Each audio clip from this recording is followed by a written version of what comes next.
unfortunate circumstances.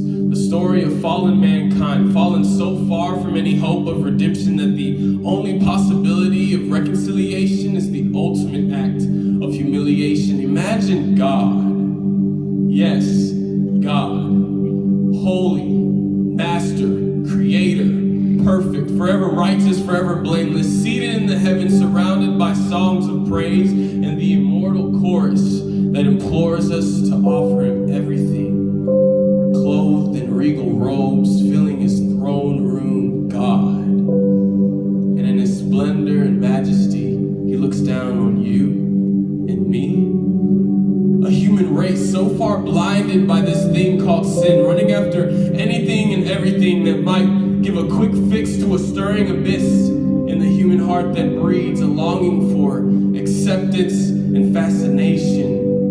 Sin, the cruel mistress that misdirects attention from that throne room place to a world obscene, unknowingly crying out for something, no, someone to come and rescue. And God, being sung to and waited on hand and foot, saw mankind and he had compassion.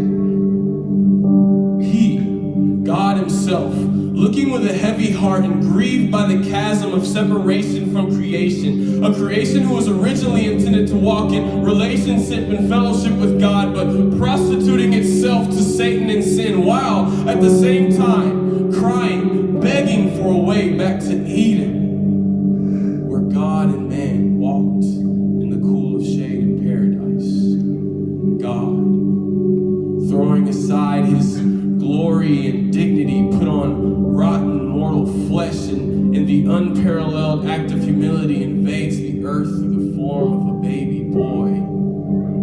Jesus, God, here, living a spotless, blameless life, teaching and loving and flipping the script on every self-righteous bigot and filling soul and belly, showing a life worth living and a God's heart worth serving. But Jesus knew his life's missional direction was headed towards crucifixion, death on a cross, Rome's capital punishment reserved for the most disgusting of low lives, the most perfectly lived lives the world has ever seen, took 3 nails on wrist and feet, viciously pinned to a tree, with a crown of barbed thorns piercing his skull as blood, sweat, and tears trickled from his face to his toes and sprinkled on the ground below like the beginning of a rain shower in May. And on his back, a withstood attack of 40 minus 1 lashes,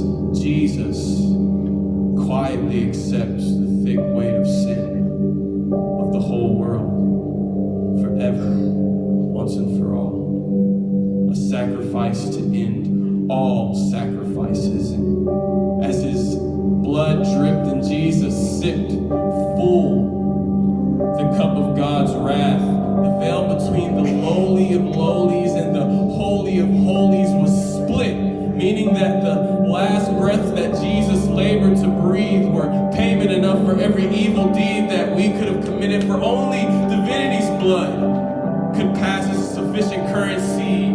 Truly, this is what the words ultimate sacrifice mean. Perfection and righteousness, murdered in the midst of an audience applauding, suffering by God while he was thinking of you. It is finished. But Jesus isn't finished yet, because the story doesn't just end at death.